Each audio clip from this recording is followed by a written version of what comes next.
சேனலுடைய subscribe button click பண்ணிவிட்டு பக்கத்தில் உள்ள பெல் பட்டன் கிளிக் பண்ணி send me all notification click பண்ணி சேவ் பண்ணுங்கள். கெட்டுப்போன முட்டையை கண்டுபிடிக்கும் எளிய வழிமுறை இது மட்டும்தான். நாம் பொதுவாக சந்தைகளுக்கு சென்று காய்கறிகள், பழங்கள் மற்றும் இறைச்சிகள் வாங்கினால் அதனுடைய வெளித்தோற்றம் மற்றும் வாசனைகளை வைத்து அது கெட்டுப்போனதா இல்லையா என்று தெரிந்து கொள்வோம்.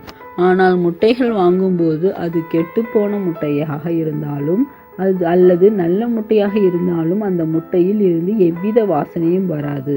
மேலும் அந்த முட்டையின் வெளிப்புறத்தில் உள்ள ஓட்டில் எந்த வித்தியாசமும் தெரியாது.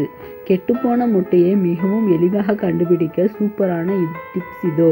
முட்டையை நம்முடைய காது பக்கத்தில் வைத்து ஆட்டி பார்த்தால் ஒரு விதமான சலசலவென்று சத்தம் வரும். இவ்வாறு சத்தம் வந்தால் அந்த முட்டை முற்றிலுமாக கெட்டுப்போனது. மீண்டும் இச்சேனலை பற்றி தெரிந்து கொள்ள சப்ஸ்கிரைப் செய்யவும்.